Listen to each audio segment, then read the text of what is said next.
This video supported in part by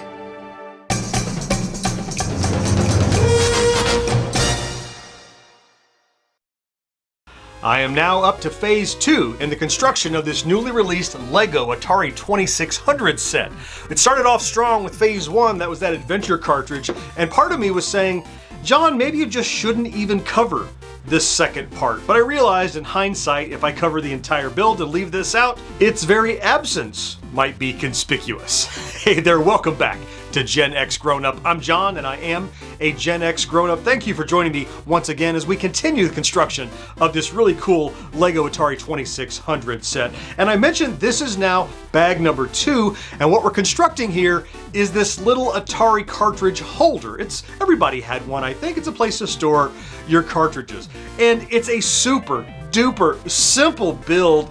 You've just got this pile of plates and tiles and bricks almost entirely in black and brown, and you're pretty much just building a cube with a hole in the front to slide cartridges in. Now, don't get me wrong, I almost always enjoy putting together LEGO sets, but coming down off the high of that adventure in step 1, this was not all that amazing. All right, it's together. Let's take a look at it. And here it is, as advertised, the star of our show, this brown box.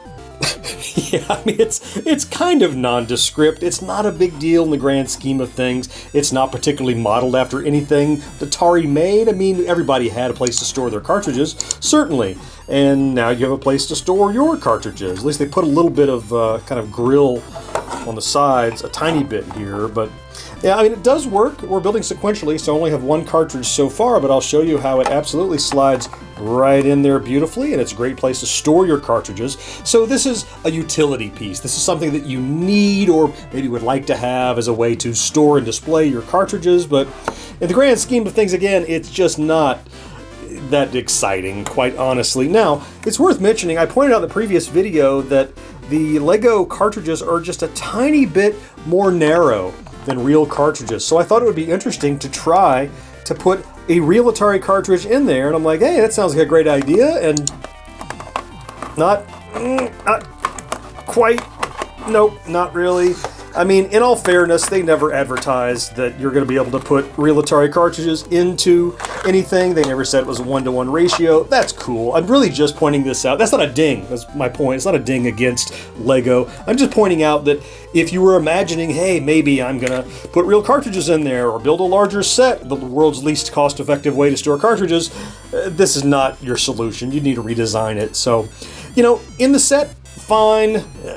By itself, it's not the most exciting part of this LEGO Atari set. Hey, if you found this build disappointing, just keep telling yourself, just like I do, it's all part of the process. We had to get through step 2 to get to step 3, which is where we will start construction of the Atari console itself. That thing spans multiple bags, and along the way, we're going to stop and build a couple more cartridges. We're going to build that CX40 joystick, plus that little scene that's hidden inside of the console. So much more cool stuff coming along. If you want to continue going along for the ride with me, be sure you check out and bookmark this playlist that I'll throw in the corner that you can continue to follow as I work my way through this LEGO Atari set. Hey, thanks so much for watching, and I'll talk to you next time. Bye-bye.